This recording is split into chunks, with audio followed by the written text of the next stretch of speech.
Welcome back to another episode of Please Call Me Crazy, brought to you by Free People Radio and now sponsored by or powered by our first sponsor, TireGet.com. That's TireGet.com. You have to buy tires from somebody, you might as well buy them from us. Help fund the movement, freedom of movement, and obviously the freedom of movement is what the establishment is trying to take from you, so desperate to take from you. I am your host, Royce White, and I am here in the belly of the beast, Minneapolis, Minnesota. Today we have an incredible family and friends episode, another incredible family and friends episode. I'm excited about it. Many of you have heard me talk about Professor Penn, and we have the great Professor Penn in the studio today. His podcast is available on YouTube. We'll be putting that link in the description. We'll be putting that link in the description. And you should go and check that out. There's a ton of great content there. This guy's a wealth of knowledge, and I hope we're going to get into a lot of it today, or some of it today and some of it in the future. As I told you before, Professor Penn and I will be having a tandem podcast. Is that what you would call it? A tandem podcast? No, I think it's probably a two-person podcast. Let's just call it that to avoid any weird homosexual sounding banter here. We're going to have a two-person podcast called Hebrews. And before we even get started, I got to tell you how Hebrews came about. Obviously, I'm a black man. I think that's pretty obvious, although I'm Norwegian and Mexican as well. And that's a whole different story for a different day. But I'm a black man, and when I met the professor here as a Jewish man, we had some very interesting early conversations about our black and Jewish heritage or ethnicity or culture even, and as it pertained to a number of conversations that had hit the mainstream headlines at that time. So it was very timely conversation that we were having. And one day, amidst this entire Kanye West, Kyrie Irving controversy, the word Hebrews came out there. Kyrie Irving had posted the documentary, and it was from Hebrews to Negroes, and we got a kick out of that. We thought it was hilarious, not only the documentary itself, but kind of the conversation that sparked out of it. And obviously the situation with Kyrie wasn't funny. That was pretty tyrannical by the NBA, but all of the commentary about it was rather entertaining. And we certainly had some humorous conversations, and the word Hebrews popped up. And I tell you that because, the word makes sense. We got Hebrews and Negroes here in the studio today, but also when you start a company or you start a podcast, the number one trouble for any of you out there who know is the name. And when I say the name, I mean, everybody thinks they have a good name for a podcast or a company or some new invention or whatever the case may be, only to find out that somebody else already thought of that and has the name, right? Or they have a name in a different field. As soon as I heard the word Hebrews, I knew right away that it would be available on, for a website and on most social medias. And sure enough, it was. So the Hebrews podcast will be coming to you in the future. We'll keep you updated on that. Today, we have the great Professor Penn in the studio. Welcome. Thank you. It's a pleasure to have you here. It's been a long time coming for us to do a podcast together, and no day better than today on Wednesday night, and we'll start the conversation here. On Wednesday night, I ran the entire 1.5 hour, hour and a half Muammar Gaddafi speech at the United Nations, and I thought to myself after that episode and the feedback that we got from so many people, from so many walks of life, on just the breadth of history that he covered in that hour and a half. For anybody who's not initiated in geopolitical matters or historical, cultural, social matters, it's eye-opening. I mean, I remember the first time I watched it back in 2009 as an 18-year-old kid. It was eye-opening. And I thought to myself, there's nobody better to follow up with than the great Professor Penn. So welcome, and just give us a little bit of background about yourself. But because you have your own podcast, and we want people to go watch your podcast, don't spend too much time on the backstory. We want them to go and watch your podcast. But just give us a little bit about yourself before we get going. Thank you for having me on the show today, Royce. It's really a thrill. We've been working on this, working towards this sit down for a while. And I have to tell the listeners and the viewers, it was Royce White who looked at me one day. He said, "You ever think about podcasting?" I looked at him and I said, "What?" Because I haven't aspired to get involved in the media affairs of this country. But as Royce knows, and I share frequently on my podcast, I am very politically active. And Royce said, "No, you're gonna be good at this." And I said, "Nah, it can't be." And well, it turned out he was right. I am pretty good at it. So I do want everyone who's listening and viewing, because I do have this Royce White platform today, to say, please go to YouTube and check out the Professor Penn podcast, because that's where you can really get to know me. And I am very revealing there. And I tell a lot of personal stories. And I think it's important that we have an open dialogue. One of the things that you talk about, who I am. It's really irrelevant who my history is. Although I will say, I've had a lot of diverse experiences that have prepared me for just this time in human history. Of course, I didn't know that when I was going through the experiences. I thought, boy, why am I going through this? Why am I going through that? Oh, this is hell. Why am I going through this? And here I am at this point when we're sitting at such a moment of human import, of historical turning point, where, in my opinion, the freedom of humanity is hanging in the balance of how we, the American people, the free people of America, respond. I just have had a wealth of experience that has prepared me for this, and Royce saw this in me. I didn't even see it in myself. So I want to thank you, Royce, because from our first dialogues, you've pushed me. And it's hard to push me because I'm usually doing the pushing, which is a tribute to your, acumen and skill at the young age that you are. Thank you.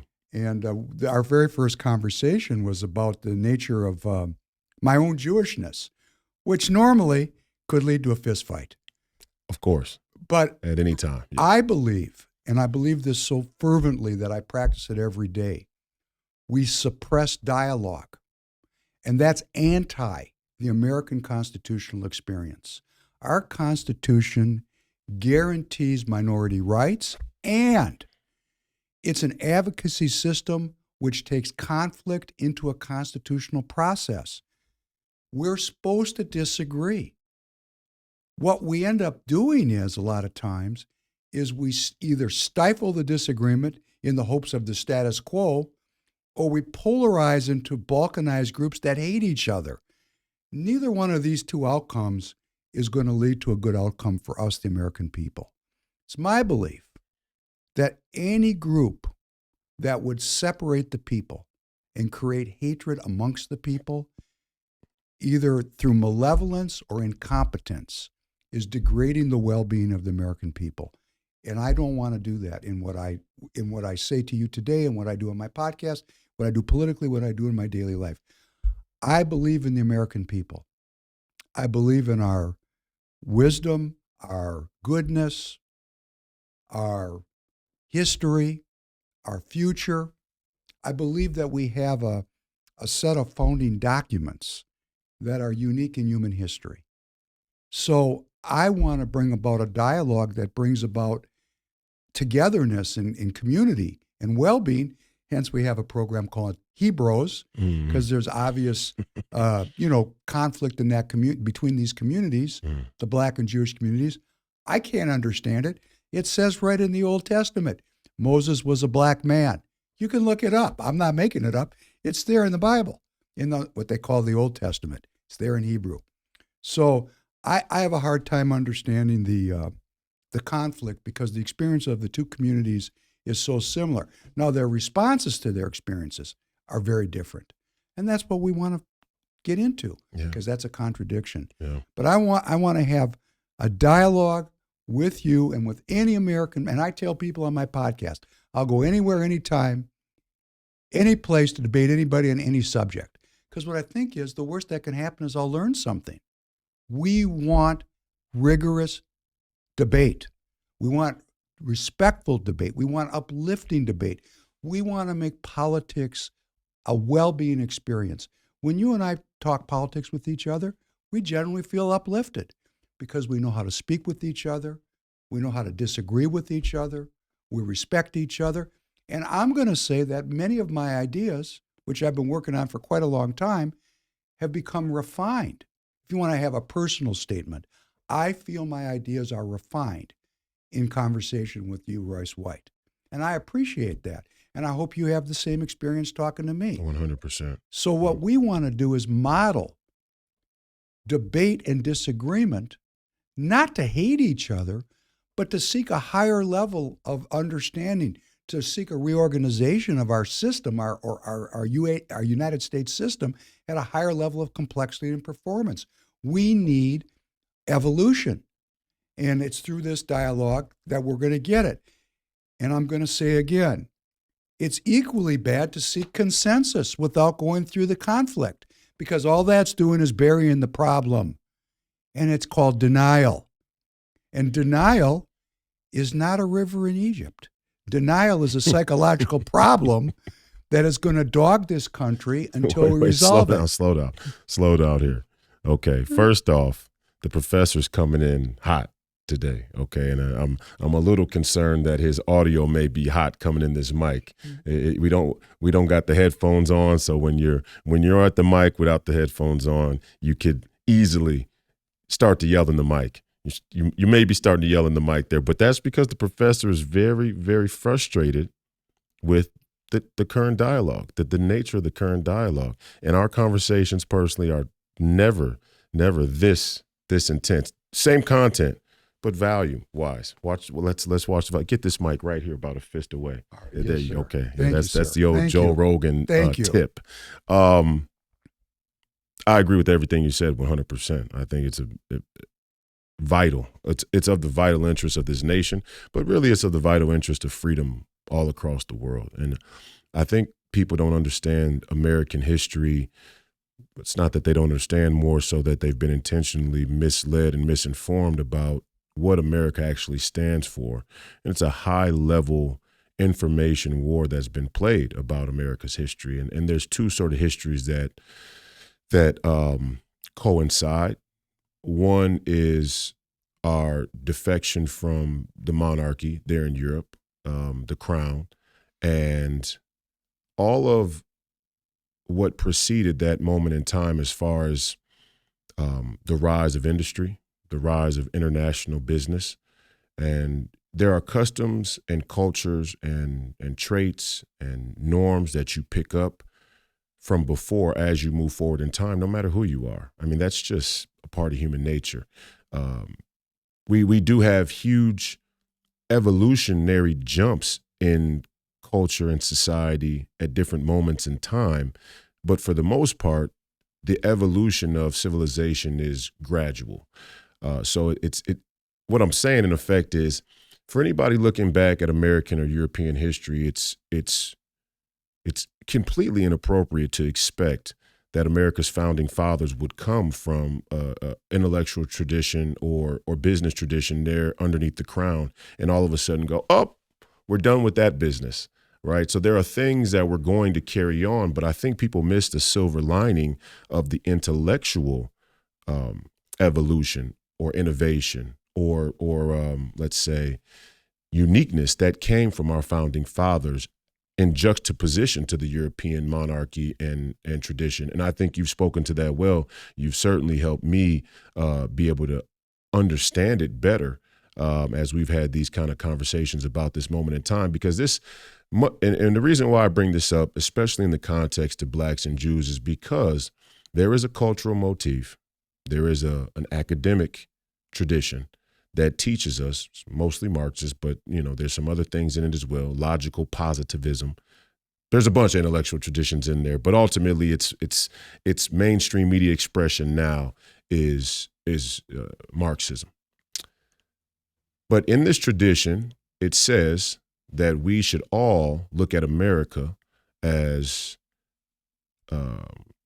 representative of everything that's wrong with human history. That America is the culmination of everything that's wrong with human history. And in some ways, that's true. There are a lot of things about our nation, a lot of norms within our nation: crony capitalism, corporatocracy, tyranny, democracy itself in some ways, a corrupt democracy, status quo, corrupt consensus. These things are some of the worst things that have developed in human history, but ultimately, they intentionally leave out what is so unique about this nation and what's so unique about its founding. And if you could speak to that a little bit. I mean, I know you grew up in the intellectual tradition of the universities, and feel free to speak about that as well. But you have a very unique take on the separation between America's founding and what was unique about that, what was important and special about that, especially in a spiritual or faith way, and the business model that came before it. Thank you. I try to cover this a lot on my podcast, and I think it needs to really be brought up, because when you go down a dead end intellectually, you end up stuck. And we've been stuck since 1776 in this country, trying to resolve the very issues that you're alluding to. And I always like to say, because I never really understand, I can't get into people's heads. So it's a constant inquiry. Are they malevolent or just incompetent? It doesn't matter. The outcome's the same, but we're always trying to understand, are people malevolent or incompetent at this point, because things are really screwed up. And of course, my theory is it's a little of each, but I always like to preface a conversation like this with something we all know about but sometimes forget. If there's 4 people sitting on 4 corners of an intersection and there's a car accident, we're going to get 4 reports of what happened and who was at fault. And what we tend to do is get so attached to our own perspective that we demonize or discredit everybody else's version of the truth. There's versions of the truth. We're all seeking, or at least I would like to see us live in a country where we're actually seeking a progressive, closer understanding of ultimate truth, but we don't reach ultimate truth. But when we get polarized and arguing with each other and don't listen to each other, and we out of hand just discredit people's positions, we lose the opportunity of gaining the information that the people are trying to share with us. And as Robert Kennedy so aptly said, repression breeds violence. And we have repression. I'm certainly not a Marxist because I believe in God. However, the Marxist critique adds a lot to our understanding of the experience of the people. And I think it's important that we need to not embrace Marxism, but we need to understand where it comes from, what it's expressing, and see what it's drawing on. What it's drawing on. Why did it develop? Where did it come from? So vis-a-vis the foundation of our own country and why we have these huge systemic problems and angers in our society. And as you were saying, our founding fathers and the original immigrants to this country came from a European experience, and they brought with them several things. One thing they brought with them, some of the immigrants came here specifically to reject the kind of Christianity or religion that was open to them to practice in Europe, and they wanted to have the freedom to practice their faith exactly the way they wanted to. They wanted religious freedom. That's a great thing. And they brought that intense fervor for God to this country. And that's why in our Constitution, the preamble, it's only one of 2 constitutions. Well, and even more importantly, I think we should delineate that it's not just religious freedom they wanted. There was a specific type of corruption that had come through the church, that had formed in the church and the state.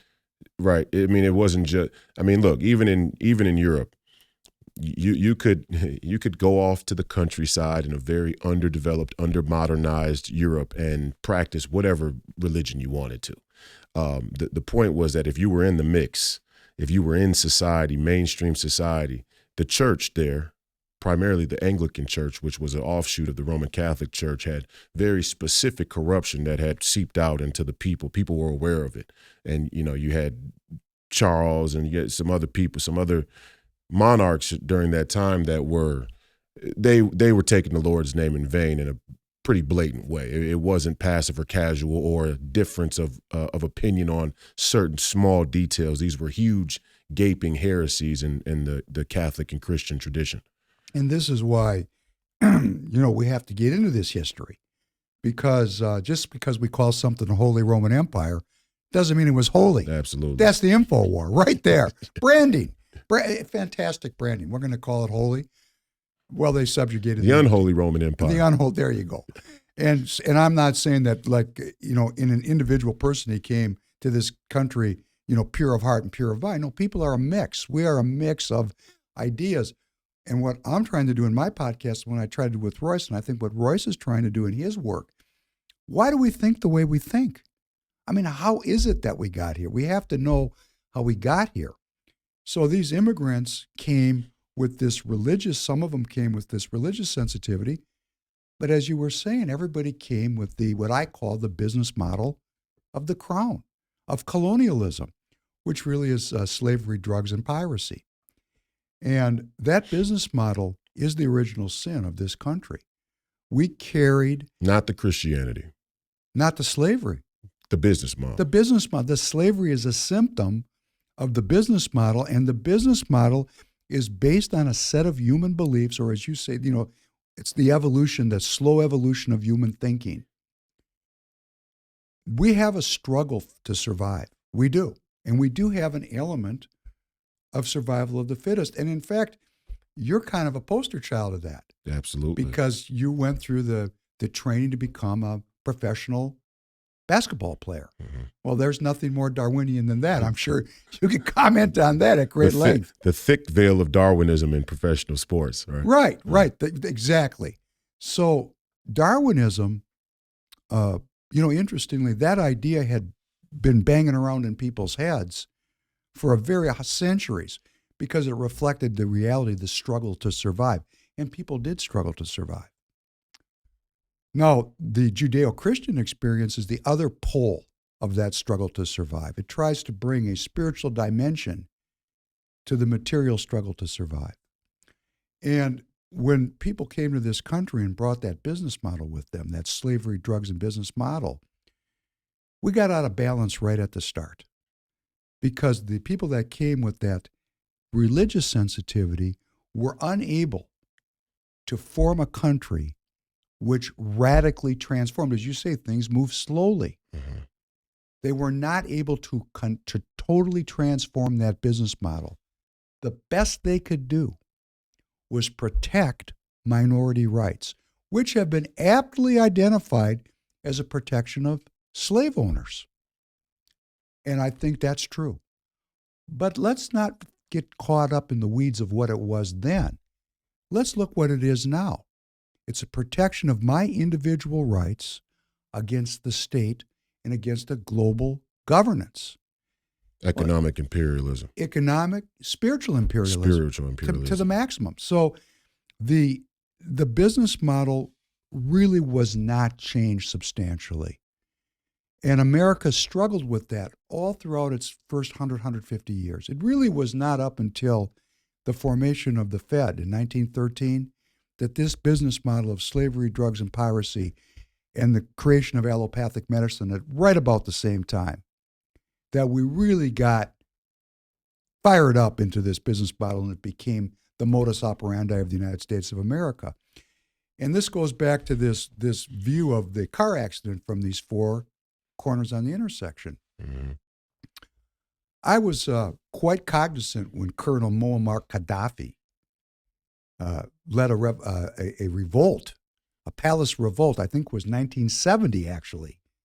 And he came about and he overthrew the Libyan government and he was looking really good, dressed up as the colonel. He was good looking. And I thought, wow, this guy looks good and he's scary. And I was a young man and I watched all the media pour in that he was terrible, just a horrible human being. Yeah. And that media continues to this very day, that he's a terrible person. And actually under the Obama administration, if I'm not, and I don't want to misspeak, but I think, and you can help me get through this, I think the Obama administration supported a military action that culminated in his death. Was it that? Was that directly? I would go a step further than that. Okay, go ahead, sir. Proceed. I would say that one of the norms, What bothers me, and I think our conversations are so great because we go right down to the bone of the matter, and I think our fans and subscribers and listeners appreciate that as well. Certainly getting the feedback on my end that's what they appreciate. Signal from the noise, as the great Steve Bannon would say. But the norms, see, what woke really is being brainwashed into thinking that you see beyond a veil when really you're only ankle deep in the water. But you consider it this profound take on history, spiritual, intellectual, thinking, and people show that right around this issue, which is partly why I showed the Muammar Gaddafi speech on Wednesday, because it's not just your average Marxist, socialist, communist who may support certain African revolutionaries or Arab revolutionaries who tended to tilt towards a communist, leftist, political worldview.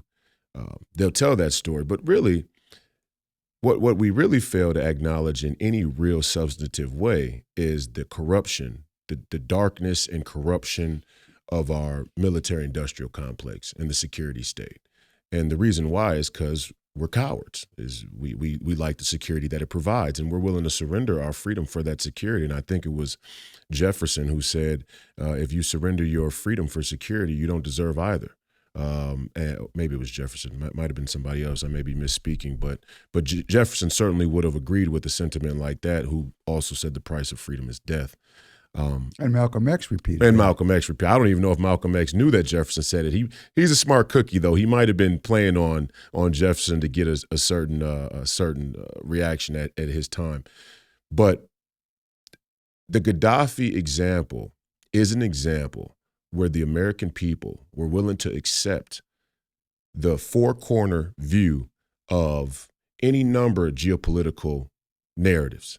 One about Muslims, one about the Arabs in the Middle East, one about Christianity versus Islam, one about dictators versus democracies. And I mean, there's this whole gamut of international geopolitical narratives that are running in the Gaddafi story. And the number one narrative is that a person like Barack Obama or Hillary Clinton are protectorates or arbiters of democracy and freedom for free people all around the world.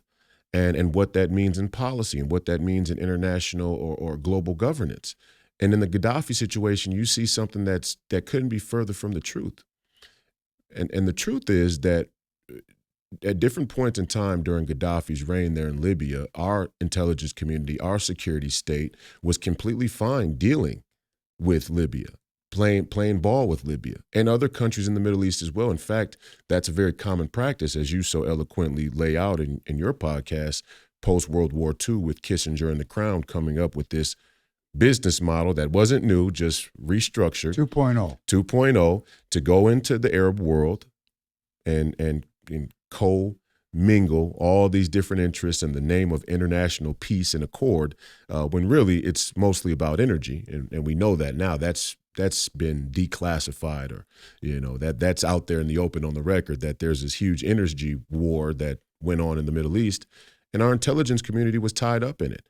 Whether it was Saddam, whether it was Sadat, whether it was Gaddafi, the list goes. Right now, it's Iran and the Saudis still. I mean, we're still there. But the Gaddafi one is interesting because when you speak truth into the universe, it has impact. It had consciousness is as close to God as you could possibly imagine, right? Consciousness and new life. Those are probably the two closest things to God and creation. When you speak consciousness into the universe, there's something about it. And what Gaddafi chose to do, despite any dealings that he may have had with the United States security state or intelligence community previously, he decided to lay all the cards out. And he went historically piece by piece. And what he struck at was the very formation of the United Nations itself and the Security Council, and the premise of democracy as a global governance and accord in the face of what the Security Council had done on the record after World War II. And he even hailed Barack Obama. I mean, it was almost like him saying, hey, Barack, I'm going to go out here and say this, and I hope on the off chance that you're not a sellout, you won't let the security state kill me. Oops. Yeah, I mean, and maybe he didn't really care at that point either. It's hard to know what a man's thinking in his head, but he certainly went out of his way to hail Barack Obama as somebody who we should all be looking forward to, and many people believe that, conservatives as well. A lot of people were fooled, and Barack Obama greenlit him. Hillary Clinton carried it out. Hillary Clinton carried out the murder, the coup or the assassination of Muammar Gaddafi, and she bragged about it. This isn't a conspiracy theory. She's on the record saying we killed him, but she couldn't have done that without Barack Obama. So let me just say, and the last thing I want to say about that though is the way he was killed, with them sticking a sword up his anus, or the nature of which he was killed, reeks of sending a message. The same type of message they tried to send when they blew Kennedy's head off, and you'll have groups of people from all around the world look at Kennedy and Gaddafi as two totally different cases. But if you understand the intelligence community and the security state, you know that there's no difference. They're sending a message. If you speak about certain things, we will clip you. It's really great that you brought Kennedy up, because when I watched that Gaddafi speech, I always think of John Kennedy. Every time. When I watch Gaddafi's UN speech, I think of the Secret Society speech. And anytime any of us stand up to try to reach a closer understanding of truth and speak that truth, our truth, my truth, because of the way our world is constructed with this business model, it's very dangerous for us. That's why people don't even want to listen to the truth. People are afraid to hear the truth, let alone speak the truth. That's a great point. And I understand that it's kind of a survival of the personal survival issue. The Darwinists. Well, that's exactly what we want to get down to about this business model, because this four corners of the intersection, we have been suppressing Gaddafi and bin Laden and all the voices from the Arab world without any kind of interest in listening to their critique of what's going on for them on the corner they're standing on. So, a lot of the people are, we want this globalism, we want united. But hey, we're not, the people that are leading the charge for globalism, instead of listening to the people around the globe, kill them. That's not really a good predicate for going forward. If the price of being involved in globalism, you're going to get killed if you speak up, I think we should stop right there on the edge. That was the main takeaway from Gaddafi's speech. He goes, this is not a security council. This is an anti-security council. It's an insecurity council. We are the council of insecurity. This is terror council. That's correct. Yeah. And it's always been that way. And I go back to what I said. I don't, being so aware of the World War II and the post-war period and how much effect it had on my own life, I really can't get in these people's heads. They may have had very altruistic and positive motivations. Oh, you mean the people who started the United Nations? Yes, I don't know. I mean, there had been 88 million people that died in 5 years. They really may have wanted to create a bastion against that kind of genocide again, ever happening again. But there was probably people there too that were very malevolent about it and said, wow, global governance, let us go to work on this one. Well, when you look if you take a Pareto distribution, right? Okay. The law of the Pareto distribution is in music. It's like 10% of the musicians make 90% of the music that everybody listens to, right? Okay. There's always some hierarchy of distribution where the greats they have a disproportionate contribution to the overall scope of whatever it is that output. It's no different with malevolent actors throughout history. I'm sure that a great deal of the people who were involved in the formation of the United Nations or many of the institutions that exist today had good intentions. What is a constant is that your malevolent actors know to draw on the desperation, the gullible, the fear, the lack of faith from the wider body. They're experts at it. That's their line of country. And that's one of the things that I think we fight about in our current dialogue, culturally. We're very quick to cast shade on a young man like Royce White as a conspiracy theorist. They bandy that thing about. Conspiracy theorist. Because we don't want to hear what you have to say. So we're gonna label you. But we're equally, interestingly, in our mainstream the thought leaders, unwilling to take a look at people who might be engaged in conspiracy, which our own president, right, John Kennedy, said, we're not into secret societies. We as Americans abhor secret societies. He said there's a monolithic and ruthless conspiracy. And you know what? Monolithic. It is monolithic. But we don't even get What could he have been talking about when he says a monolithic conspiracy? I mean, what else? There's only two options. Please. There's only Satanism and globalism. I mean, when you talk about, you're the president of the United States, you're the most popular media-wise, celebrity-wise, best looking, just charismatic, profound speaking president in the history of the United States, in the television era. Okay? To that time. 100% aware of the many different, workings of the military-industrial complex and banking. You've been read into everything. Area 51, you've been read into the whole deal, okay? When you go to say in public there's a monolithic and ruthless conspiracy, when you use a word like monolithic there, I mean, you're the president of the United States. You're only playing on the global. I mean, you're only playing in the highest order of things. There's only two options. Metaphysical, spiritual corruption, which is true. And, well, he was talking about communism. Which is globalism. Right. He was kind of doing exactly what Gaddafi did. It's almost a spitting image. Same guy. And it's not by accident that Gaddafi says in his speech, open the files. We must open all the assassination files. Who killed Lumumba? Who did kill him? Well, we know who killed him. Proceed. I think it's in Wikipedia. Proceed. You can actually, this is what's great about this. They start calling people conspiracy theorists and, Wikipedia. I printed it, 38 printed pages of governments interfering with other people's elective processes. We have this entire post-World War II period founded on a document called the Atlantic Charter.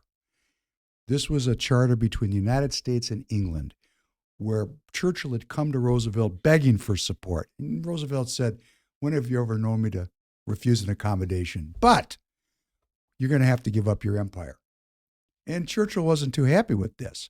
And in that Atlantic Charter, where Churchill signed this and gave it up, is it talks about the right of every people to freely determine their political futures without interference. Roosevelt came directly out, and you can go find this on YouTube. He said that we as Americans abhor any philosophy of the strong dominating the weak. He's saying he's an anti-Darwinist. And he followed that immediately up with, thank God, praise God, God help us this, God. I mean, he was making a very anti-Darwinist comment. Okay, but let's put a pin right there, because I want you to go back to this intellectual European tradition of Darwinism. Because you got people hear these words, and you got to realize that your Joanne Reeds, your black women who wear white women's wigs, and the Don Lemons of the world, and Rachel Maddows, and all these people, even over on the Sean Hannity's, okay, these people are the predominant thinkers for people who get politics with French fries, which we're trying to break people out of, and we're doing. We have to break them out. Well, we're doing a pretty good job. It's a slow progression, and there's a time horizon out there that we may need to meet where people wake up faster than scheduled, right? But you got to help people out, because Franklin Roosevelt was a leftist president. He was an American, but as far as his orientation, he was considered to be left historically. He had a communist vice president. He had a communist vice president. So he's somebody who considered to be left, but he was he was clearly anti-Darwinist. Darwinism is something that is thought to be the prevailing intellectual tradition that brought about race theory, which it did. So you hear it associated with far-right white supremacy and Nazism or race superiority, right? But there's something that's not the whole story, because the far left, despite Roosevelt, despite Kennedy, or any other Democrats despite Martin Luther King, despite Malcolm X, there's a history over on the left that's now rearing its ugly head with Darwinism. So take us back to the beginning of this European intellectual tradition and some of the forefathers and how that whole thing got running. I think this is very critical. And every time I bring this up, I have to bring my father up. My father taught at the University of Minnesota. And he was born, before World War II. And he had lost probably 2/3 of his family in that war. So he was very affected and impacted by it. And he dedicated his life to understanding what leads to genocide. How do you kill in an industrialized fashion like that? And he was one of the first academics in the world to really look into this Darwinist idea. And so I've been thinking about this my entire life. And it's only now that I realize this is one of those experiences that I say has prepared me for this time. Because I actually was in a biology class in 7th grade, and I didn't know the theories of Darwin. I had been raised in a religious tradition. So my concept of creation, or my creation myth, was Genesis. And I remember the professor's name, or the teacher's name, Mr. Weber. And Mr. Weber presented the evolution of the origin of the species, the theory of evolution, Darwinism. I looked at him and I said, wow. And he said things like, there's no way God created the earth in 7 days. We have the scientific evidence from our geology, from our archaeology about how long these rocks are here. And, he had all these kind of, and I want to get along because, we're all a little bit Darwinist. We have to compete. I said, this is a good theory. I'm going to go with this. And what happened was, by placing that Darwinist theory into me as a 7th grader, my entire faith history was obliterated in one 7th grade biology class. Kill Abraham with Darwin. Right. And of course, again, I'm not in Darwin's head. I don't know what he was really up to, but it's a competing story. It's a theory that has become fact. It's not a fact. It's a he's standing on a street corner. Abraham's standing on another street corner. We still know Abraham's name, and we still know Charles Darwin's name. These are great thinkers of human history, of this evolution that you were talking about. Mm. But one actually replaced the other. And why this is so devastating is what we found out subsequently. Darwin had a cousin named Spencer, Herbert Spencer. Darwin's work was about the natural world, the birds and the bees, so to speak. Spencer, a cousin. He jumps up and he says, hey, if that's the way the birds and the bees work, that must be the way cultures and human beings work. And hence we had the concept of social Darwinism, which means that human beings can intervene into the evolution of the human species. This was Spencer's play in a positive way, kind of like breeding, like breeding slaves for a preferred outcome. That's real nice. And then they had the third amigo, because they were all living at the same time, Sir Francis Galton. You know what Sir Francis did? He took this idea of social Darwinism. And all three of these guys are the pillars of the British academic tradition. I mean, you can't get educated today at our universities without studying these people, for good or for ill. Darwin, Spencer, and Galton. And Galton, he's an interesting guy. He took this information, same time, joined the Masonic Lodge in Cambridge. They ran him through. He became a master mason in less than a year. Somebody put him on the fast track. And he operationalized this social Darwinism theory, it's a theory, into eugenics. And if anybody wants to look up eugenics, just read down. You're going to find a lot of people involved in eugenics. The eugenics movement was picked up by every country that was involved in what? The British business model. Because this Darwinist origin of the species and survival of the fittest and the weaponization of that by Spencer into a social context And then the application of this idea into a political ideology, which is what Galton did through the Masons. My goodness gracious, it just justifies colonialism. And guess what? It was all paid for by the British Crown. They were all academics working in Oxford and in the British academic tradition. They were on the payroll. And that idea extends right till today. And this is really something that we have to get into. Which isn't a categorical claim about white people. See, and this is where people get mixed up, even on the right. When the right hears people talk about the Crown or the British Empire, they get defensive because the counter movement, which is this sort of weird, self-loathing, woke white liberal from today, they misinterpret. They're Darwinists too. See, this is what people don't realize about the left. The left show their Darwinism and race theory when they say, if we're talking about the Crown, then we're talking about all white people. Right? Well, I think we're not talking about all white people. What we're saying is there is historically, there is intellectual traditions that prevail today that came from certain places. And now you could make the argument, let's go a layer deeper than Darwin, Spencer, and Galton. You can argue, and this is where they will say it's a little bit conspiracy theory-ish, but you can argue that the Masonic symbology stems back to the great dynasties of Egypt, and Egypt was clearly involved in slavery. I mean, that's not even a question. So right there, now Egypt is an interesting place, and we can talk about the Hebrew and Negro history as well. With this is Egypt was one of the first international economic crossroads. Would you say empires? Where and if you look at hieroglyphics, you'll see people of all different skin colors. If you read the stories in our intellectual tradition or faith tradition, Christianity or Judaism, there's a very specific story about the Jews being enslaved by the Pharaoh and getting out of that captivity.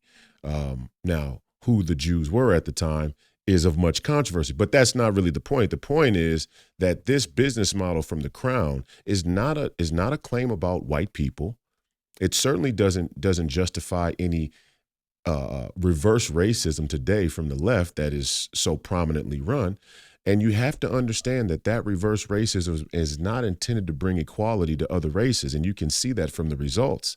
It's intended to take a majority race of this nation, America, which is true. The white people are the majority. Take that race, demonize them to justify the fall of the nation. Has nothing to do with black people. It has nothing to do with Jews. And when we talk about the history, for those on the right, those conservatives or far right wingers, they would call them alt-right. When we say the British Crown, don't be a cuck. Don't say, oh, you're just trying to blame white people. No, we're not. Business model. Back then, if you're a deplorable, you would have not been in the room to make these decisions about intellectual tradition or business models with the Crown. You weren't in. If you think you were in, you're a cuck. If you're black and you think you were in with the Africans who traded slaves, you're a cuck. If you're a Jew out there and you think you were in with the Rothschilds, you're a cuck. Okay, now continue. Well, again, you've said something so great, which is this business model goes back to the Babylonian Empire. Right. And this business model is based on Darwinism. Now, the Darwinism theory codified. Come later, yeah. Yes, it said we're going to turn this into an operational ideology, which justifies. We're going to give it to the whole anybody anywhere who gets an education from the state. We're going to justify our colonial enterprise, which is now under pressure because people have had enough of With this. the public schools, though, I want to make that case because during the Babylonian Empire, this was a caste system. You had rulers and then you had peasants. What Darwin did effectively was take a post-industrial world and say, we're going to give this business model to anybody who gets a state-sponsored education. Because the state-sponsored education is going to reinforce the concept. And, I have a couple ideas in response to this. Number one is these Masonic symbols, one of which happens to be sitting on our dollar bill. I take a rather humorous view of this pyramid. I know there's probably all kinds of symbology and deep esoteric knowledge with that pyramid. I take it very simply. Money flows uphill and shit flows downhill.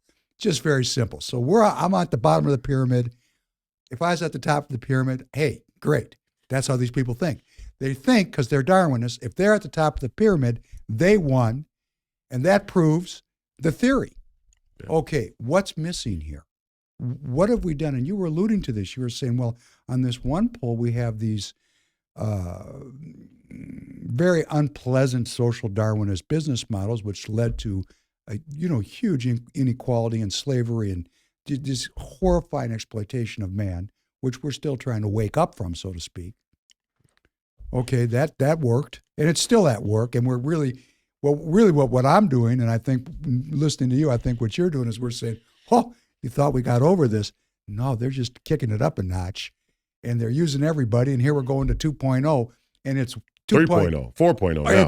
It just dwarfs in majesty of evil the original 1.0 version. I mean, these people, of course, when you have lots of money and you don't have to struggle to survive, you have plenty of time to go to the university and get educated on how to take everything from everybody. And that's, I think, the world we're in. And that's why I'm risking everything I have. Because in my cultural memory is the destruction of my family. In my cultural memory is the destruction of my people. In my cultural memory is 88 million deaths. So I don't feel I have much to lose. And this is really what I want to get across to the listeners and to the viewers. I love doing this with you and providing entertainment, but I'm not doing it to be entertaining. I'm doing it completely, and I hope you are too, completely to be motivating. I believe the only way out of this is through the goodwill and through the activation and involvement of the American people in the political process. Because we're on the bottom of the pyramid, and guess what? There's a lot more of us than there are of them. So as long as we sit on our hands, they are able to balkanize, separate us, make us hate each other, and control us. Gaddafi was speaking to that. But if we actually move into the process, we can change this business model to a well-being business model.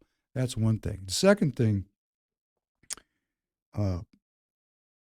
this polarity that's been established has been established in our current academies.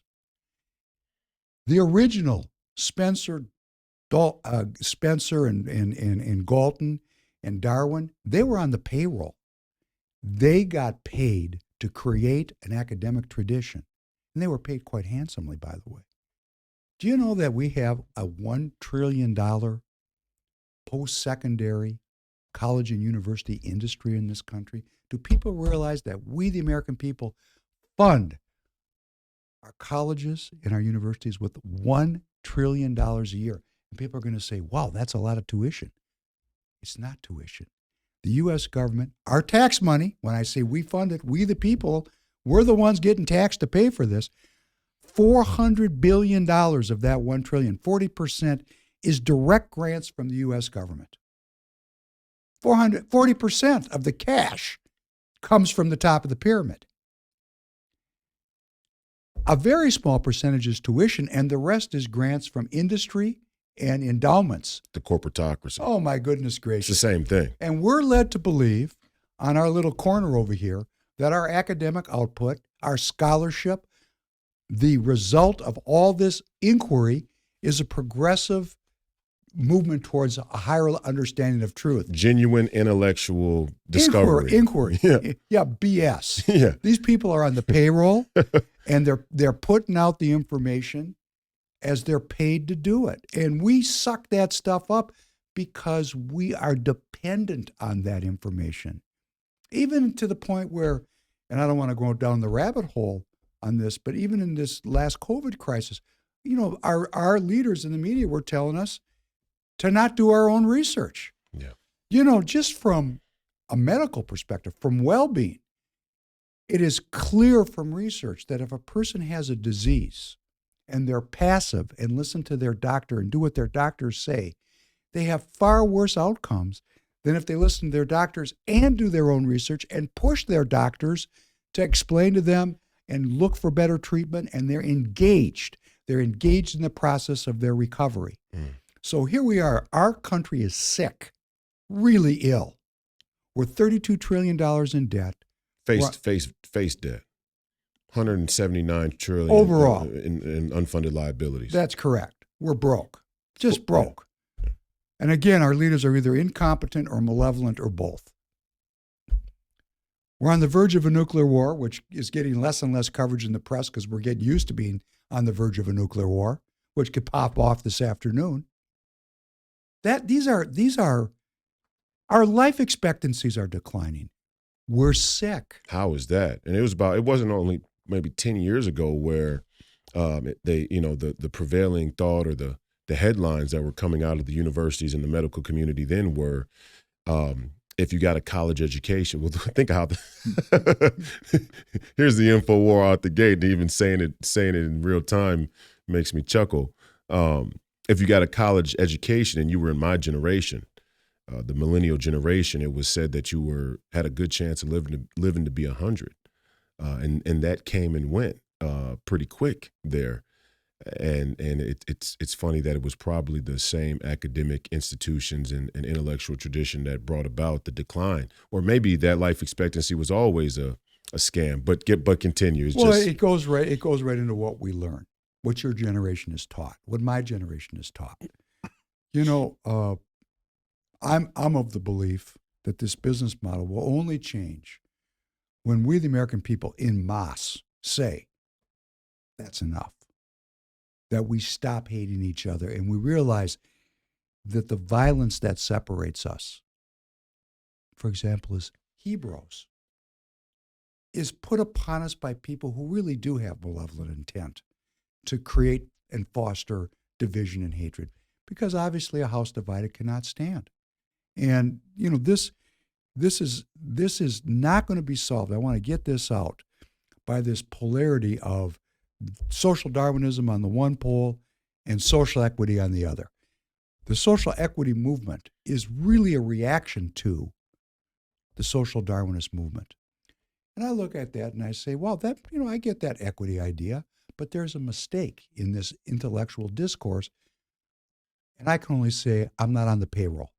I would like to be teaching at a university, but I'm not a leftist, so I can't get a job. So I have to do it with you, Royce. Thank you for giving me a microphone. But that polarity is a false polarity, because the same people that brought you the social engineering of slavery are now bringing you the social engineering of anti-slavery. And all we're doing is just moving beads along the same chain. We're never going to get off of this, because a new status quo is going to develop over here if we don't change this business model, where we have a social equity business model, which is now going to demonize another group of people for whatever reason. And we're going to be into this continuous kind of revolution and discord, when the proper polarity is, on this hand, survival of the fittest, and on this polarity, the Judeo-Christian experience. When you break that polarity and you remove the Judeo-Christian or the faith experience or the spiritual world or the natural way, whatever your tradition tells you is how we describe it. When you remove that from public discourse, we're just left with Darwinism. And that's who we are now. From A to Z, or as we like to say, from asshole to appetite, our country and the world is social Darwinist. The best social Darwinists are the ones that have completely thrown off any pretense of faith. That would be our communist Chinese antagonists. They've perfected this now. We're struggling in our country. We have a controversy, a battle still.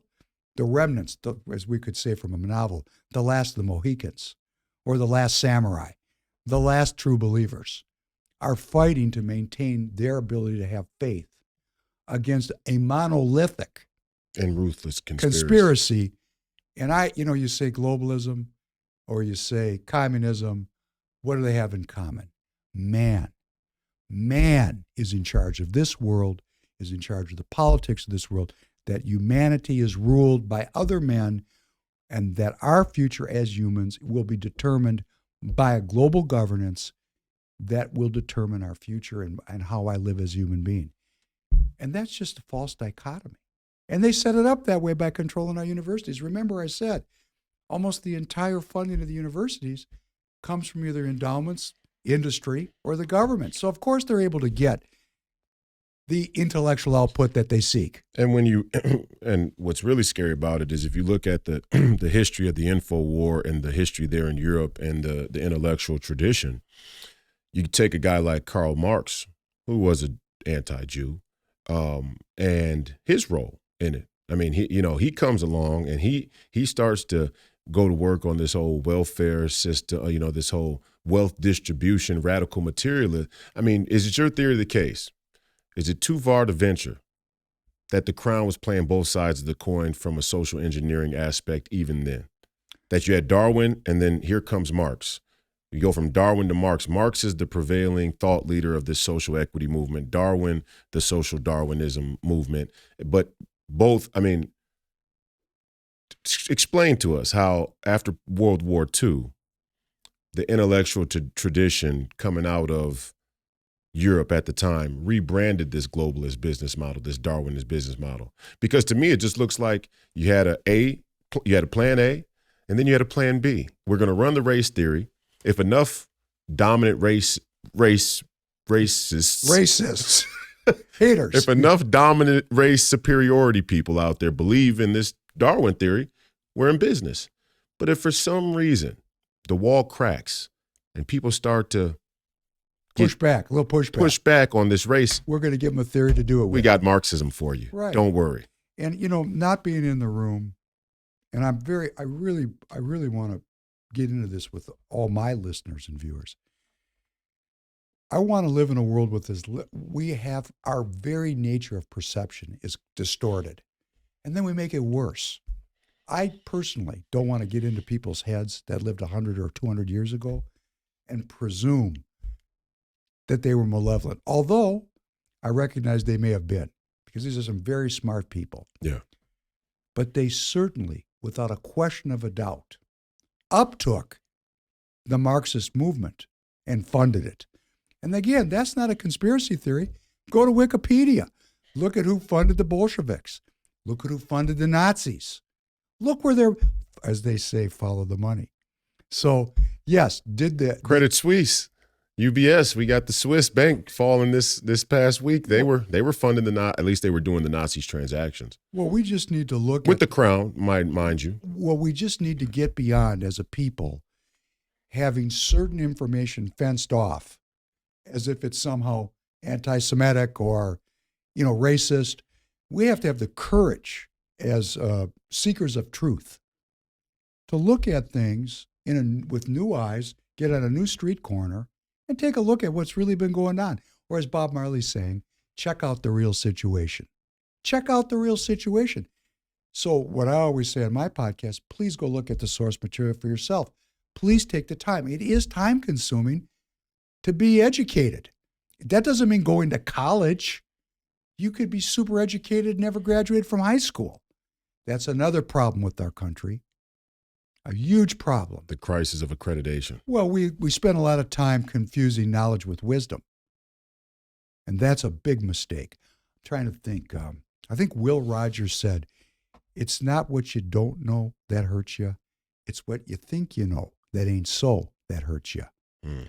Or as President Kennedy said in that beautiful Secret Society speech, a mistake is not an error until you don't correct it. Unless you don't correct it. Right. And of course, when we don't talk about things that are an error, how can we ever correct it? So what we're trying to do in this podcast today is, try to ask people to look at things through Muammar Gaddafi's eyes. Muammar Gaddafi, he has a lot of flat spots, okay? Mm-hmm. Even from my perspective as a red-blooded American, okay, but let's listen to the critique of our country and of globalism and our global institutions by a Gaddafi, by a Putin. I'm not apologizing for Putin, but he speaks very eloquently about let's learn from these critiques such that we remove from these people their ability to criticize us. Let us learn. Even furthermore, like you're saying, I think the metaphor about the street corner is so important. Not to say that there's not a universal truth that does exist out there, and that the universal truth is the one true living God. That's the Logos, right? A great Catholic thinker, Aquinas, kind of squared that Judeo-Christian tradition with um, Aristotelian metaphysics. But it's very clear. If you get too much, not only do four people have different views from four different sides of the street corner, the other problem is if you get too many people piled onto one street corner, the motherfuckers in the back certainly can't see what the hell is going on. Well, that's part of it. That's part of it, right? And this corner, I mean, the geometry of it is like... That's called research. Only the person that's right there on the tip of that corner really has a fair view of his angle. And that's kind of what the intellectual tradition and the university is bred is you get accepted into these universities. And there's this unspoken agreement that if you regurgitate what your professors tell you, your Marxist professors, which they are, 70% of professors in public universities identify as Marxist on the record. If you regurgitate what your Marxist professors tell you, not only will you graduate with flying colors, but you'll probably be brought into the corporate sphere of relatively good paying jobs. At least you won't have a chance at all if you don't regurgitate. And that's kind of how cultural conditioning, social engineering works as well. But with Gaddafi specifically, I like to think about it this way. You know, the critique isn't really of America. There's a part in the speech, if you remember, where he says, I would be a enemy to my friends in America and in the UK if I told them to continue on with these wars. I would be deceitful. I'd be bin Laden. I would be bin Laden. I would be trying to have their young men and women killed in these wars. He would be trying to get them out over their skis. Right. And so nothing I see from what he said had a real anti-American sentiment, even in the critique. See, what we don't like is we hate when people from outside of the camp criticize the camp. But we have the same critiques inside. Yeah, but what I want to just say is... What I was saying is, again, where we have a polarity in this country, obviously politically, that's why we have this spectrum and it's left, right, center. But our guy Alexander Dugin, who I'm trying to get on the podcast now, Dugin's like, nah, the whole spectrum from left to right is one big Darwinist pea right, soup. and he's brilliant in saying that. Now what they're up to on their end is something different that we have to consider too. But the general premise is right. But what I'm saying is, even in our conservative movement, even in the America First nationalist populist movement, you have this remnant in faith in the prevailing mainstream Republican narrative that is anybody outside America is only criticizing America because they hate it.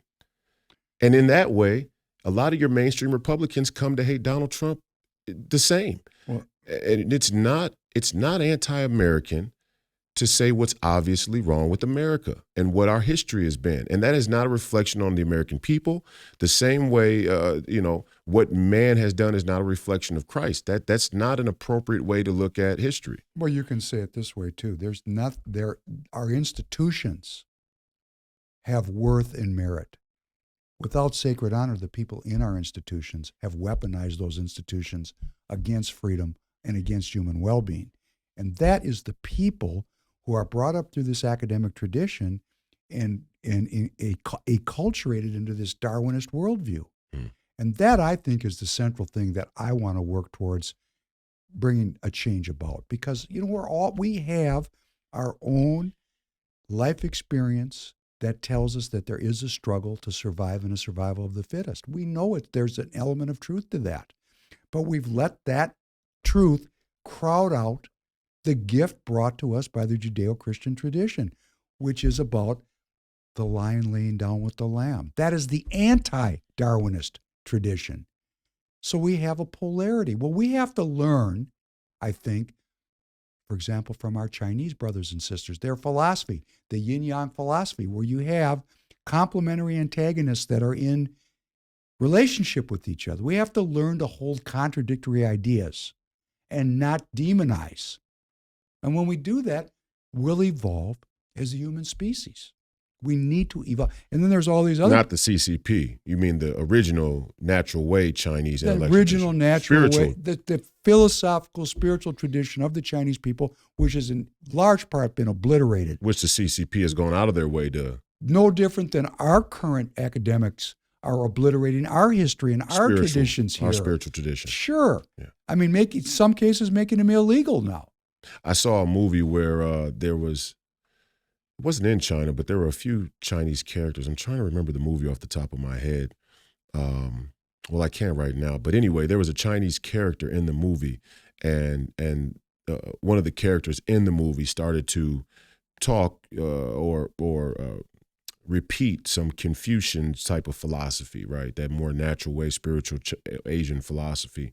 And right before this character killed that character, and he goes, I always hate that fortune cookie shit, right? I mean, so, even in Maine, is it by coincidence that the Darwinists and the anti-Jews and the black bourgeoisie and the CCP all find themselves in collaboration again with one common goal and one common result, that people have no spiritual life whatsoever? And of course, this is something bequeathed to me by my founding forefathers as enshrined in our Constitution, that my natural rights were granted to me by a creator, and they're mine. They can't be taken from me. That's part of being an American. Now, why we're not taught this, and why we don't have great humility but pride in our tradition, that is not an accident. That is absolutely intentional, and that comes out of these academic institutions because they do have an agenda. And we really have, you talked about what is this European intellectual tradition. Okay, great. They were way ahead of us, okay? We are the child, the colonies, the 13 colonies, is a child of the European tradition.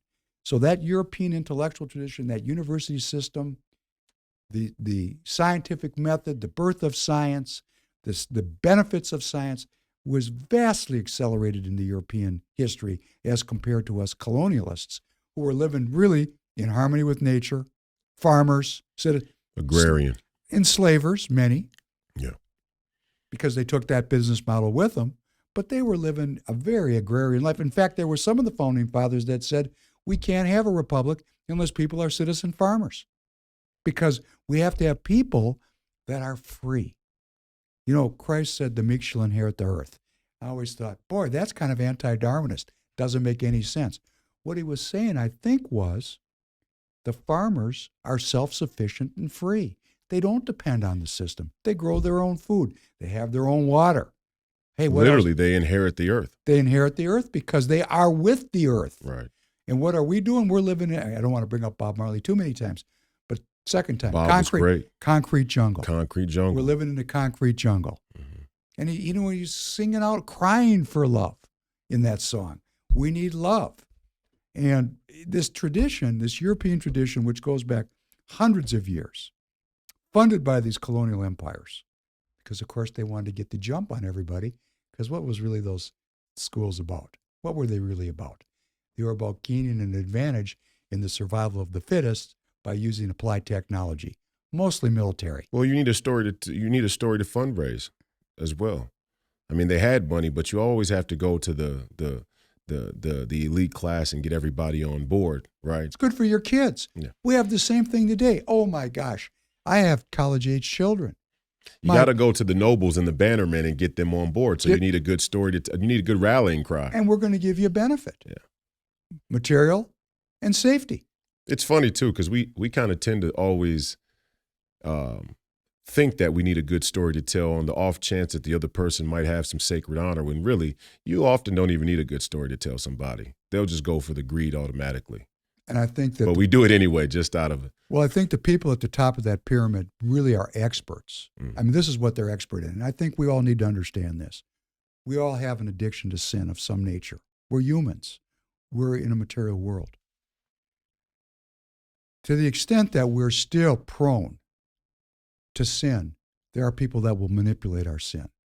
And that is a very horrifying reality of our politics. We have whole political movements that are based on greed and covetousness, for example. So when you build your house on sin, it's not going to stand. You're not built on rock. You're built on the sand of sinfulness. And I don't want to wax religious. I'm just saying we're getting exploited. And we're getting exploited by experts who know how to get control of us and waltz us around. And oh my God, if somebody stands up free like a Gaddafi, and challenges that, says this year it's bird flu and next year it's fish flu, hey, that's a danger, isn't it? That's a danger. He actually explicitly came out and said, some people can't even make it all the way through the speech because of whatever Fox News or the Republican mainstream establishment has told them about radical Islam and Muslims and Marxists and socialists and so on and so forth. But if you made it far enough through the speech, the real punchline was viruses, gain of function. Sometimes corporations make viruses so that they can create the vaccine. And I mean, you're talking about a man who was deeply involved with the American intelligence community and security state. You're talking about a man who was initiated. I mean, again, Saddam, I mean, for these people who are stupid enough to believe that Saddam Hussein just popped up out of nowhere and was this ruthless dictator, these people don't deserve to be able to vote. And I say that in the utmost American spirit and constitutional republic democratic way possible. I mean, you're just stupid. Well, we don't. And the widespread marketing and propagandizing of stupidity is the real aim of the agenda. So Muammar Gaddafi laying all his cards bare is the biggest threat possible. Same with Kennedy. Same with anybody else who could snuff out the. And right now, despite whatever you think about Donald Trump and whatever flaws he may have, he's been initiated. Not only was he initiated as the president of the United States and the clearances that come with that, but he was initiated before being a part of the corporatocracy. So all these people, what we have to realize is all these people who have been initiated, we really need to consider when the establishment tries to snuff them out. We all have feet of clay, all of us. So this use of a man's personal life, I just recently did a podcast on Gandhi. And for my generation, Gandhi was elevated as a revered kind of a saintly figure. So I was doing my research, and I realized now, when you look up Gandhi, there's just pages and pages and pages of links to saying he's a monster. Okay, maybe he was a monster. I wasn't there. Yeah. But that monster created some really good ideas. Yeah. And what we need to do is start looking at ideas and start living in the world of the spirit. That's what's meant. Every time we get dragged down into Donald Trump's material world, we're missing the soaring rhetoric of his ideas, which is about American citizenship and American freedom and American self-sufficiency and American industrialization and liberation of people that are living in the inner cities to lives of material plenty and physical well-being. You know, this man has said a lot of really dumb things. So have I. He said a lot of great things. I would like people to listen to the good things I say and forgive me where I fall short, because I'm not perfect. And we're holding people to standards of perfection that we could never achieve ourselves. It's really ridiculous. And the way that's Darwinist to the max. And then take it a step further. I hear all these Republicans, people that I interact with, we got to get rid of Donald Trump. He's horrifying. He'll never win. Look at how they talk about him. As if look at how they talk about who. Look at how the Marxist, neoliberal, neocon world order, mainstream media industrial complex talks about him. Or Royce White. Look how they talk about you.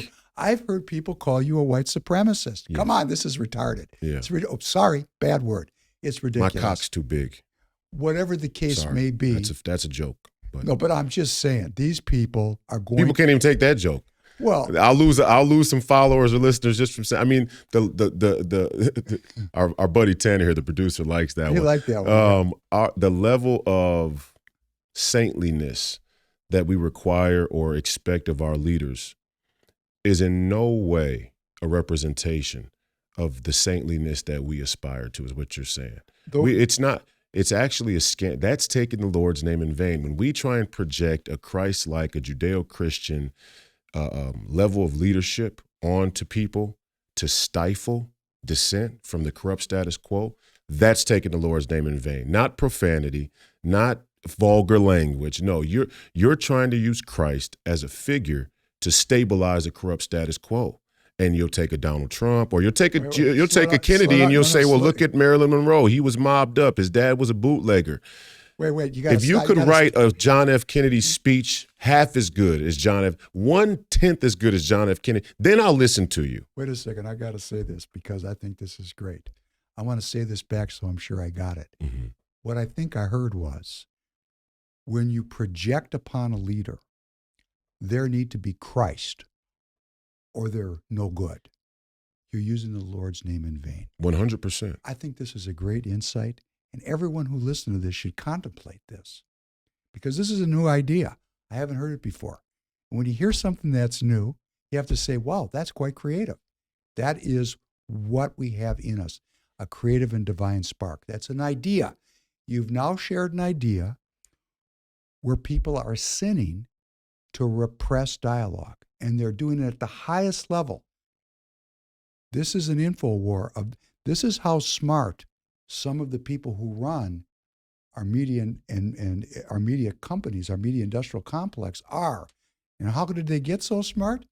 They went to these universities. And these universities... They built them.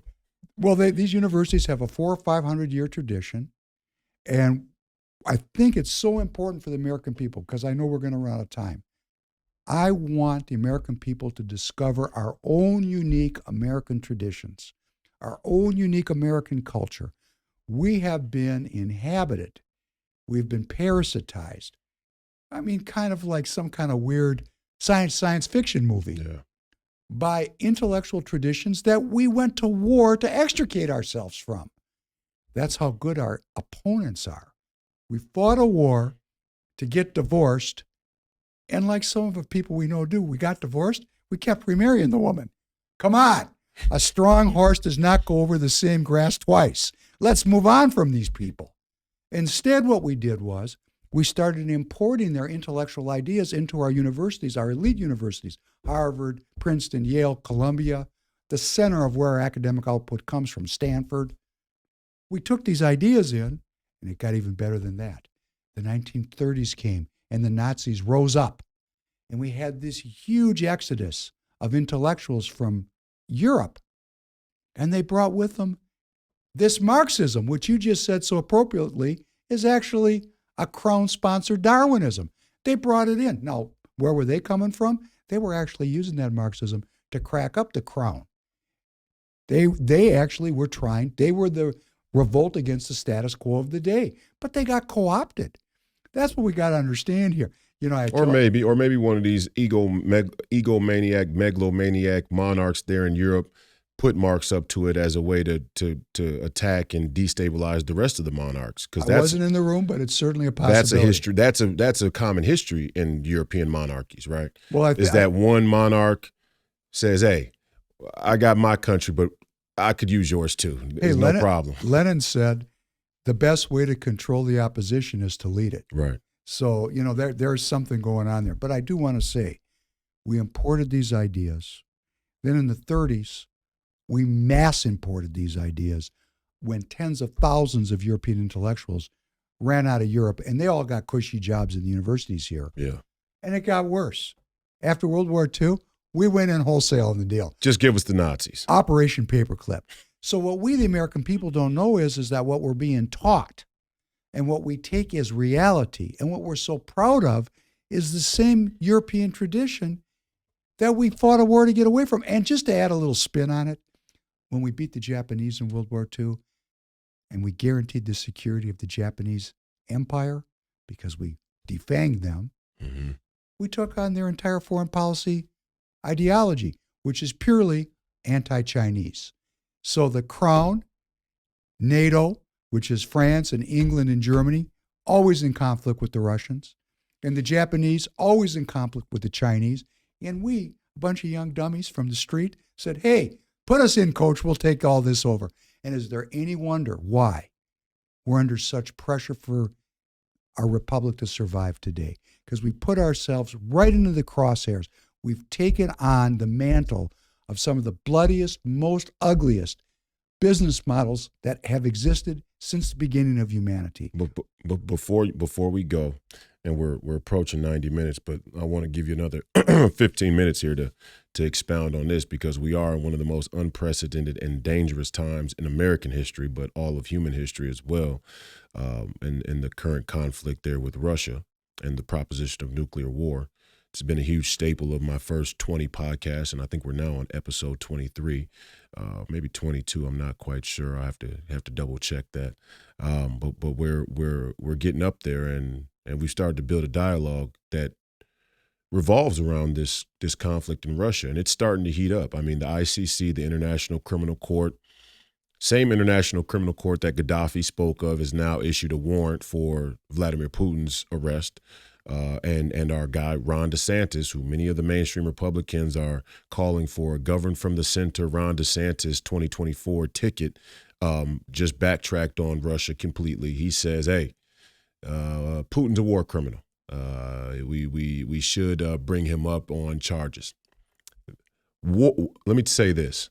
War, and who's to blame for war and the casualty of war. Once you make that decision, that step to cross the Rubicon and go to kinetic war, the viewpoint and perspective from your corner is always going to favor you. Now, what Vladimir Putin is faced with is a post-World War II democratic liberal order that has one consistent mainstream media industrial complex to try and create a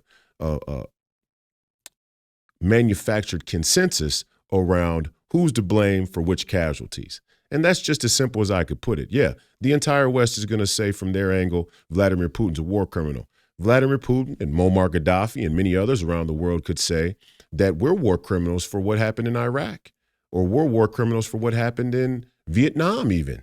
I mean, that was Noam Chomsky from a different era of intellectual tradition, but there's all kinds of ideas about who's to blame for which casualties and what wars. But you have a unique perspective on this, because as it is, not only are you Jewish, but you're a Ukrainian Jew. And you understand this history well, this clan history right there on that border. As we go out, because it's the most important issue and most dangerous issue we face today, potentially, besides international banking cartel and the entire economy collapsing. Talk to us about this Ukraine-Russia history as it pertains to the two cultures, and also World War II and what took place with the Jews there in the Ukraine. I also want to say, just going into this, because I like this saying, popped into my head. It's an old one. Mm-hmm. One man's terrorist is another man's freedom fighter.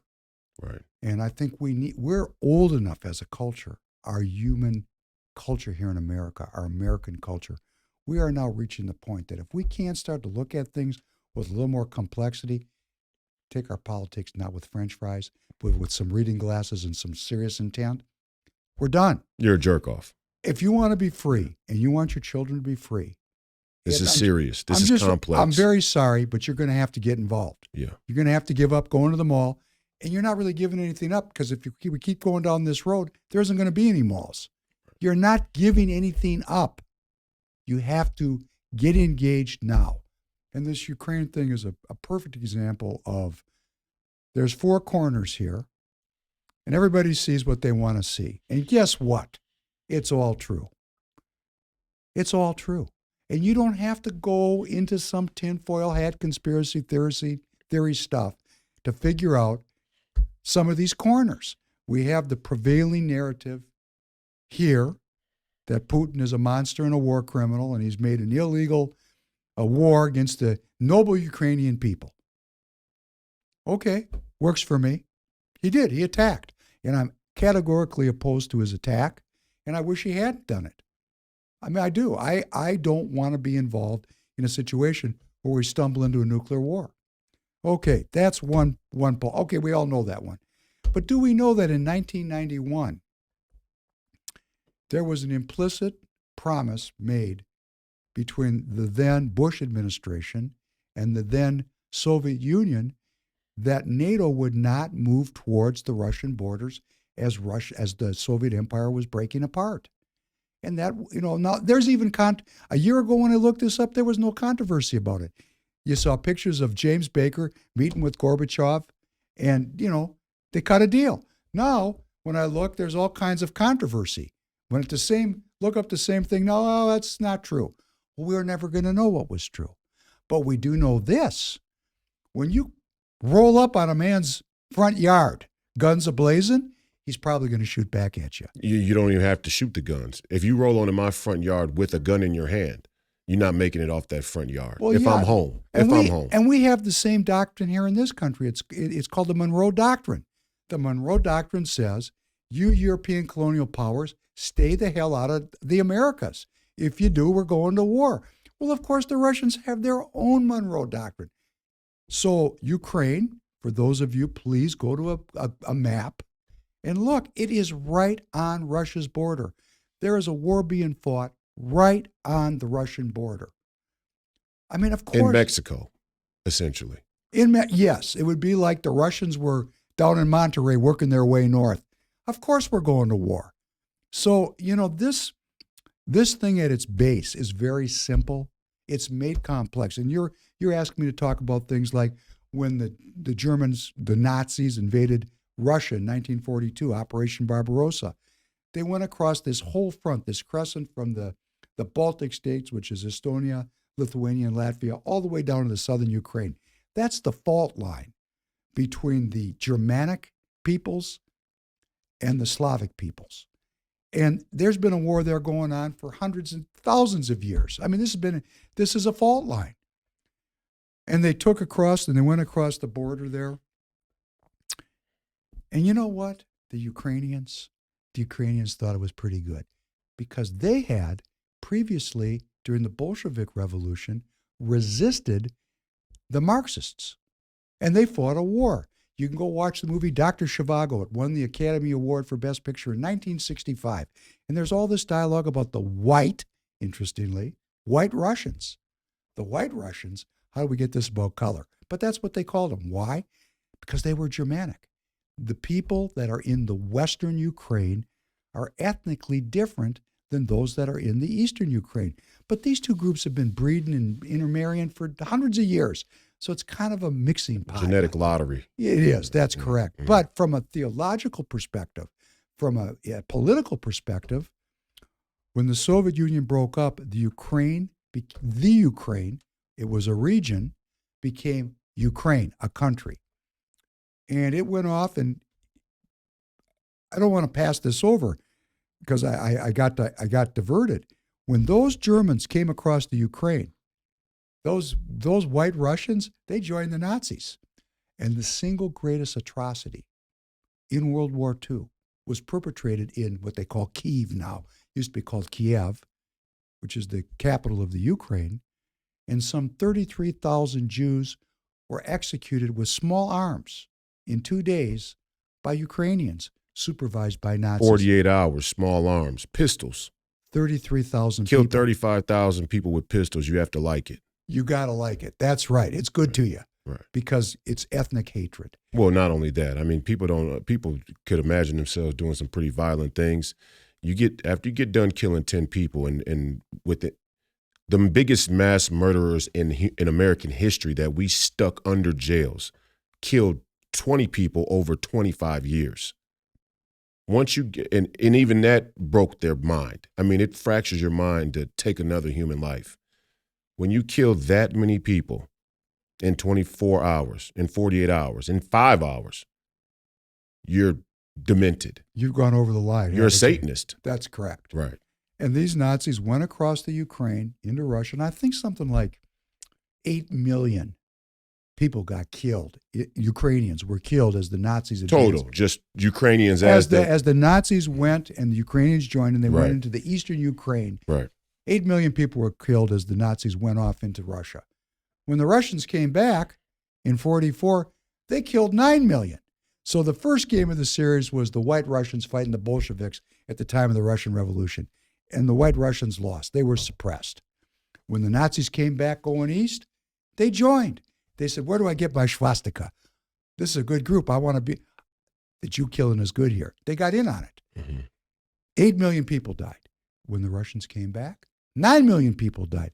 These people have been butchering each other since the early part of the 1900s. There's nothing new about this. Nothing. It's a fault line. And what is really going on here? What's really going on is who controls that area controls the heartland of the world island. This is a huge geopolitical play between the West and the East about who controls the Euro-Asian landmass. This is the game of Risk, for those of you who know that game, writ large, with millions of people being killed. They're not kidding around over here. And the Russians are not going to allow, and this is what's so crappy about this when you ask me to comment on it, all this killing. First of all, these people are used to killing each other. It's no big deal for them. Yeah. But beyond that, the Russians have stated publicly, and you please go do your research, listeners and viewers, they have stated that they will not suffer a strategic defeat at their border, i.e., they will go nuclear. Our wonderful government, that's us, we the people, we're the government, we have stated... Whether participating or not, whether paying attention or not. We're in on it. We're going to... No, we are it. We are it. We're going to defeat... This ain't a dictatorship. We're going to defeat the Russians. We are going to push at all costs. We're going to push the Russians out of the eastern Ukraine. So if we win, we lose. If we win this war, we're going to have a nuclear exchange. Great. So, I'm looking at it and I'm saying peace by any means possible. Peace by any means possible. The area of the Ukraine that the Russians are now occupying is Russian speaking. It's Russian people. They don't want to be in the Ukraine. Let them vote. Let them vote who they want to be involved in. Have a ceasefire and let the people vote. Yeah, rewrite the territory, redraw the territory. Redraw it. And the Chinese have jumped up in here and said, hey, we have a 12-point peace plan, which, of course, we the people rejected on day one. It's a pretty good peace plan. Go read it. It's online. Kind of sounds like the United States wrote it in 1975. It's a very beautiful peace plan. Respect people's territorial integrity, no Cold War mentality. And the Chinese can do something that no one else can do. They can buy the peace. Now, why would they buy that peace? Because the Chinese want to control the heartland of the Euro-Asian continent, which means they're controlling the world island. Which they will eventually anyway. And we need to adjust to that as the American people. We need to understand where we're at, what's going on. Well, first off, let's be clear. We have to understand that the Russians eventually, and this is biblically, you got the dragon, you got the bear, you got the eagle. I mean, there's all of the biblical symbology is there. The Russians eventually will concede to the Chinese anyway. That's my opinion. Eventually, you have two countries that border each other, or they're very close to one another. Let's say they're in walking distance. It's my brother versus my cousin, and my cousin versus a stranger, right? And geopolitically speaking, if you read a book like the Revenge of Geography, which I recommend people should go read, The Revenge of Geography is a great book that talks about the future of our civilization and wars to potentially come based on geographical location. The Russians have always, they were our allies in World War II, and they have to be credited for that. And I hate to see how the West is really pushing the Russians away, because really, in an ideal world, we would need the Russians to maintain some type of Judeo-Christian idea, tradition in the Eurasian landmass, and they could potentially do it. But right now, we're pushing them away, which ultimately brings you to the realization that the party of Davos and the globalists are on board with the Chinese or CCP. I don't want to talk about the Chinese people, but the CCP hegemony. This is the Thucydides trap. This is Kissinger and Graham and these guys who said China's rise is unavoidable because of where they sit and what they have in terms of people. Their rise is unavoidable. We need to try and, make them become more American on their way up. And it's funny that you say that the peace plan sounds like a 1975 document. It was intended to sound that way by Kissinger and Graham. It's intended for the Chinese to appear more American and democratic, but underneath the surface, and we've had some dialogue about this, underneath the surface, the CCP is totalitarian to the max. Now, there's a difference between putting young black men in jail for marijuana crimes, for trumped up charges, for corrupt district attorneys, and putting 2 million Muslims in an internment camp and saying they need to be re-educated. There's a big difference. And Ice Cube and I had a disagreement about that when I talked about the Uyghurs. We exchanged dialogue about it at the time. He's since probably more amenable to what I was saying. But at the time, he made the fair point that America incarcerates people wrongly all the time. And that's true. But at least they have the goddamn decency to bring them before a court, even if the court is corrupt. I mean, they have the decency to bring you before a juror, a 12-person jury. In China, they're not wasting time with no court processes. There is no due process in China. So is your assessment of it that this is going to push Russia into China's hands and that it's being done on purpose, and that we should let China broker the peace, and that we should fight them later on in becoming the hegemony? What's your take on how this whole thing should shake out? Well, I think we need to understand that the Russian-China-Iranian alliance is fully formed. And now the Chinese have brought the Saudis and the Iranians into it. And this is really about securing China's hegemony over that Eurasian landmass. And this fight, really, in my opinion, is to keep the Chinese from further penetrating into Eastern Europe with its Belt and Road Initiative. From who? From Europe? From the global West. They're it's a battle for survival. I mean, it is a struggle. So you're saying Russia and the Ukraine is a proxy for China's advancement? Correct. Has nothing to really do with Russia or Ukraine, other than a geographical position. One could say that. One could say that it's a proxy war between the United States and its Anglo allies, and the Chinese and its allies. They call it the Iron Triangle. To fight off the Russians. To fight off the Chinese, Russian, Iranian, Saudi, Iranian. And once again, we're willing to use the Ukrainian Nazis to do it? Well, it would seem so. And you know what I tell people all the time? Not unprecedented. Hey. It's exactly what we did before. All you got to do is go to Google and put in. So what's Donald Trump's appeal to Putin? Because over the last 4 years, we've seen that Donald Trump has been very unique in both his relationship and his dialogue about Vladimir Putin.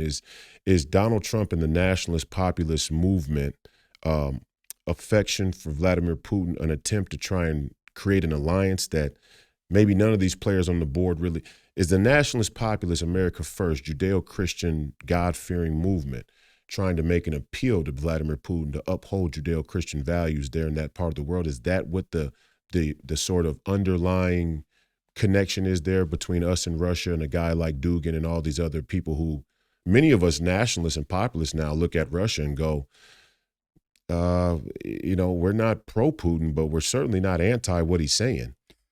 Well, I want to finish that last thought. I just want to have the viewers and listeners go to Google and put in, send me pictures of the Azov Battalion, which is one of the key Ukrainian military units. Yeah. And you're going to see they're wearing Nazi symbology. But their argument is that the nature religions of the Germanic people and the Ukrainians, the White Russians, as you call them, have always been these rune symbols, and that the rune symbols go back to the nature religions far before Nazism ever came about. But you're telling the story that before the Nazis came across the Ukraine was not wearing those runes. Those runes are a remnant of their Nazi alliance. They're not a remnant. The security services put those Nazi groups all over the West to hold back the Soviet Union. They've been in business with these people since 1945. Absolutely. So, and let's say they're right. Let's say that's true. What do those symbols stand for? Well, and even furthermore, and I thought this was one of the biggest and most important points of this entire current conflict. Russia forwarded an anti-Nazi resolution at the United Nations, like Gaddafi alluded to. And at the time, Russia was in a different position when Gaddafi was, well, actually, it was only 3 years before the whole Crimea deal was going to really get hot. So you could argue that maybe Muammar Gaddafi's speech had some influence on the way Vladimir Putin was looking at the whole board. That's far-fetched, but you could extrapolate that. Vladimir Putin put forward an anti-Nazi resolution at the UN, and the United States rejected it. And think about how bizarre that is, because what he was really putting forward was an anti-Darwinist resolution. Right. because Nazism is Darwinism. Right. We have President Roosevelt rejecting any philosophy where the strong dominates the weak. How far we've fallen from our American roots, how far we've come, how much we've lost ourselves in our pursuit of materialism and safety. And to answer your question, I'm not in Donald Trump's head, but I can say this: blood is expensive. Donald Trump is a business person, and he knows that war is good for the business of just a few people. It does have a huge value for a handful of people, but it bleeds everybody else dry. And Donald Trump, and he's so pilloried for what he really is saying is, I'm about the American people. I'm the president of the people that this country's elites have forgotten. And that is what is so threatening to those elites. Because these people, we, the American people, are the ones that Donald Trump is ministering to and representing. And we haven't had any representation since before World War II. And we need that representation.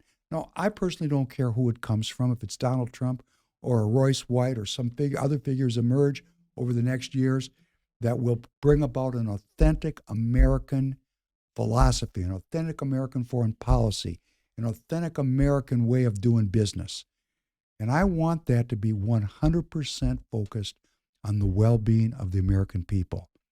What I would like to say in conclusion is, our culture has been taken from us in exchange for us wanting material goods and safety. Our culture, our American culture, has now been weaponized against us. We're being parasitized by a small group of elites who have taken over our culture, who are using the media to manipulate us, who are now using social media to manipulate us.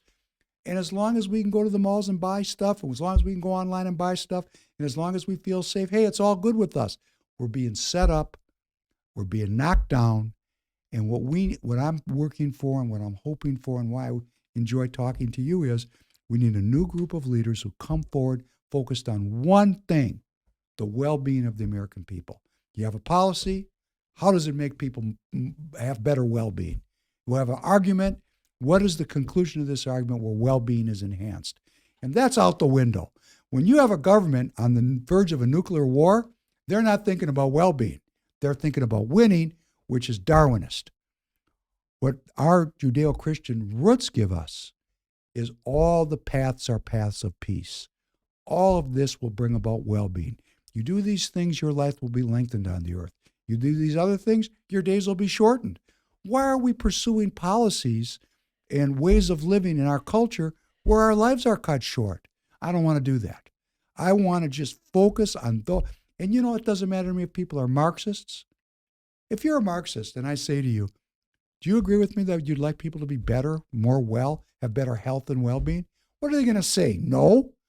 Who's going to get on the other side of well-being? Some of them might. Great. They're easy to get out of because most people are going to agree that most of these people who say they're Marxists or identify with Marxists aren't even really Marxists.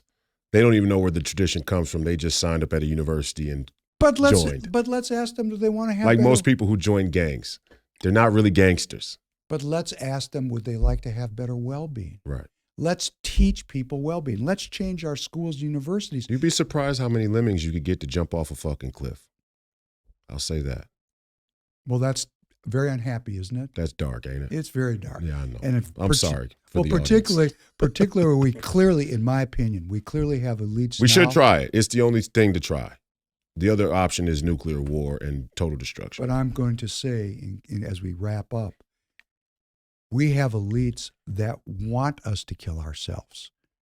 We have euthanasia now as an issue to be widely disseminated in the Western culture. Euthanasia? I mean, we're starting to kill ourselves. We're being encouraged to kill ourselves. Okay, now this is really kind of antithetical to our 5,700-year tradition. And I do want to say, a bunch of peckerwoods that show up and in 200 years think they're going to come up with a better idea than 6,000 years, hey, that's an info war and a scam. Culture is a survival mechanism. We've had our culture hijacked. All we have to do is take it back. All we have to do, like you You're a young person. How many people your age are actually involved in the game of politics? Like very few. If you could lead 10% of your generation into political activism, all our problems would be solved. 1 year. 1 year. If we could get the people that are imprisoned in these inner cities, in degradation and squalor, to really get involved in politics, and I certainly will go meet with anybody at any time to talk to them, and we can get these people to open their hearts and their minds and get them to be involved in what the hell is really, check out the real situation, hey, we can solve our problems. But it's only going to be us. How can we expect the people that got us to this horseshit place to ever give us a better result? They've had, 200 plus years to get us here. I think Einstein said doing the same thing over and over again and expecting a different result is insanity. Mm-hmm. We need evolution. You're saying evolution. Other people would say revolution. But I would prefer evolution because it's much kinder. But it's really in our hands of the American people because things are going to change now. They are, and that could be a subject for another podcast. Because what we don't know is, and what you were asking me, this thing's over. They've already won. Evolution and revolution are a certainty. The question is what ideas and what people will be standing when it's all said and done. Right. Are we going to focus on human well-being? Yeah. Or are we going to focus on Darwinism? Yeah. The revolution is on. It's already underway. Underway. It's right. And we're going to start to we're feeling the effects. The banks are failing. We have real economic problems. We have inflation, that just robbed everybody. Plague. Now we're going to go biblical, are we? Are we going biblical? Hebrews. Right. Professor Penn, I appreciate your time today. Any parting shots? Again, plug your own podcast before we go. I want to say thank you. I want to tell you how much your friendship means to me. I really consider this man to be family, so I would really appreciate it if all of you go and subscribe to his podcast. He and the great Steve Bannon are much of my listening material when I'm not doing this, and just a wealth of knowledge. I really appreciate your time and your openness and your willingness to share your own story and your ideas on so many of these things. We live in a time where sharing truthful ideas can put you in the crosshairs of many great and powerful institutions, such as Muammar Gaddafi showed us in his lifetime, and many others, such as Donald Trump today. I appreciate your time. Tell us about the podcast before you go. So we're up twice a week. And we're on every platform. It's Professor Penn the Professor Penn podcast. And I'd like you to go. And if you like it, what I really want you to do is spread it out. Send it to everybody you know, because it's a politically active podcast. And I'm trying to build a community of political activism. My goal is to redescribe politics. So instead of it being a miserable, painful affair, it's an uplifting community that brings well-being to the American community, which means I need everyone to participate. I believe in human well-being. I believe in your well-being, my well-being, our producer's well-being. Why can't we get focused on what really matters in this life, which is a well life? Let it be well with you. So let it be well with you. I feel the same thing. I feel we're family, and I thank you for all the opportunities you've opened for me, and I look forward to doing this again soon. Thank you, brother. I appreciate it. The fight continues. Godspeed. This has been another episode of Please Call Me Crazy.